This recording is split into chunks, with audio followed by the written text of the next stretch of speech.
So this center, that is what we call the Swadhisthana center, is a center that gives you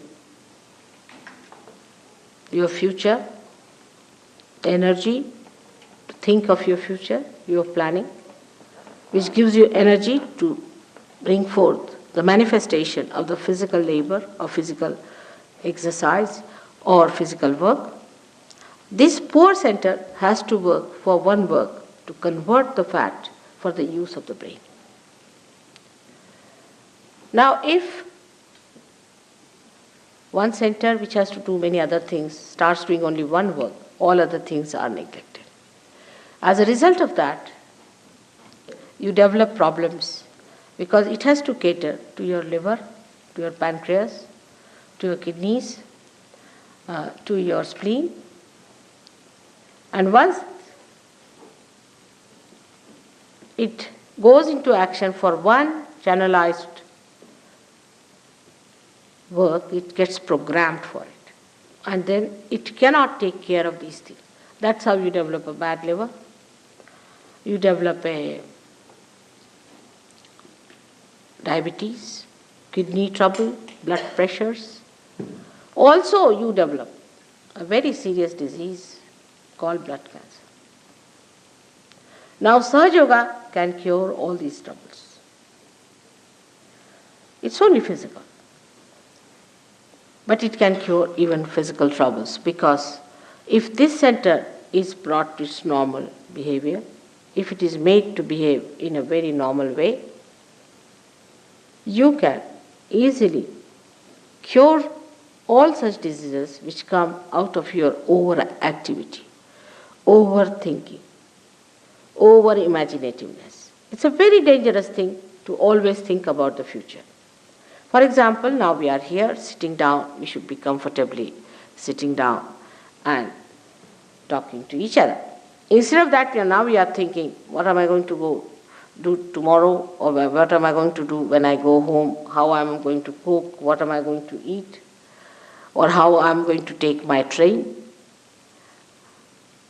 All these futuristic behaviors lead you to a very funny personality.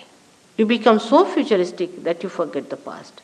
I met a gentleman who forgot even his own name. He forgot the name of his father, he forgot the name of his mother, and also, to the dismay of his wife, her name.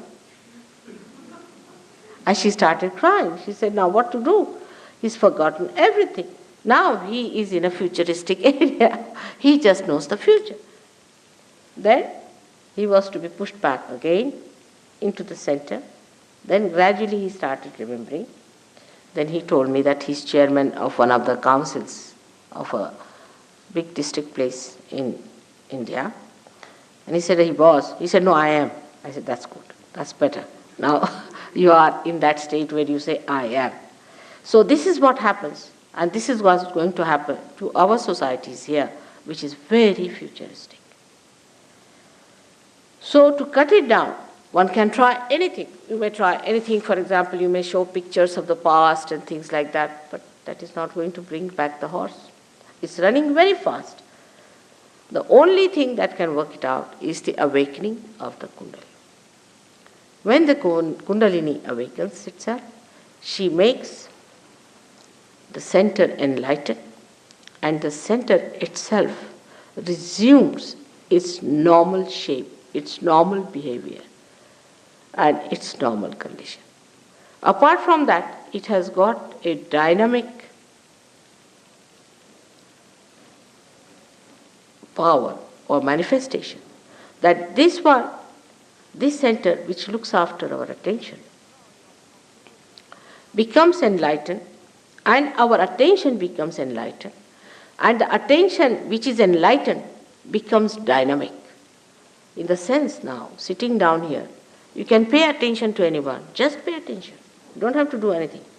Just pay attention to that person, and you can find out on your fingertips what's the matter with the person. Thousands of miles he may be. When Nixon was having trouble, suddenly, I don't know, I said, find out about Nixon, how is he? And they said, Ma, he's in a terrible mess. Christ has said, your hands will speak. That's the time has come. These hands, which look so simple, but they are so intricate and so intricately built that the nerve endings are so microscopic that we cannot understand how much they can tell us, how far they can go. When the awakening takes place, you start feeling the vibrations around you, the all-pervading power which you have never felt before. Through these fingertips which we neglect, we misuse them, we use them for wrong things. These fingertips themselves get enlightened. And you start feeling them.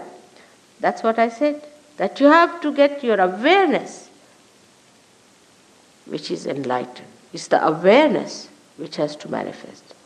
And that's how you start feeling them on your fingers. It's wrong here, it's wrong there. You can see where is the problem. Now all these are related to your centers. These are 5, 6 and 7. 7 on the left and 7 on the right. So this is about your emotional side and this is about your right. About your physical and your rational, or you can say mental side. So you can make out a person how he is by just knowing whether you are getting heat from that person, whether you are getting burning from that person, whether they are getting numb, whether they are becoming heavy.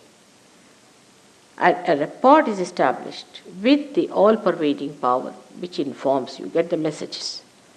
And the messages are so correct that even if you have 10 children who are realized souls, there are many children these days are born as realized souls.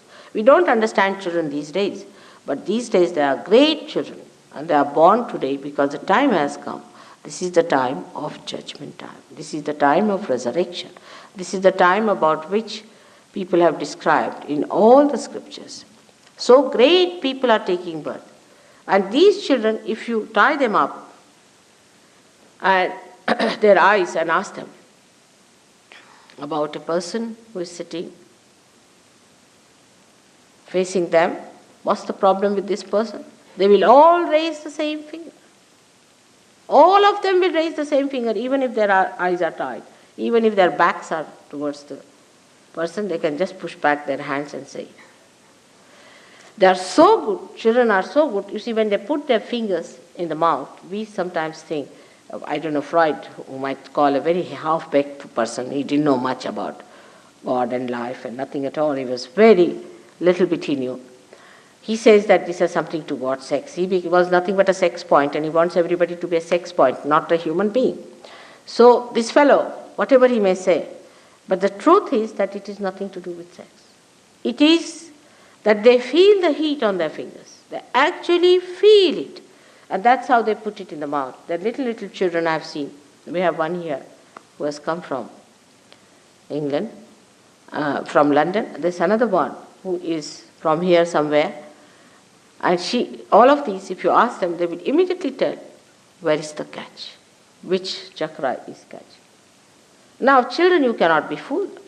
They all tell you the same thing, that this is what is happening. So your awareness is enlightened, and your hands, which have got the sympathetic endings here, tell you. We can say that now, in our central nervous system, we can feel about others and about ourselves. Now, supposing you are sitting here and I ask you, what's the problem with you? You would say, I don't know what's the problem with me is. I don't know. But I may be able to tell you what's the problem is. If you go and see the doctor, he'll say, yes, that's the problem. How do you know? You don't have to go to any examination, for all pathological examination where all your teeth are taken out, eyes are taken out, and by the time you end up, they tell you, you are the healthiest man. You don't have to go to all these horrible things. You don't have to waste any money and try all these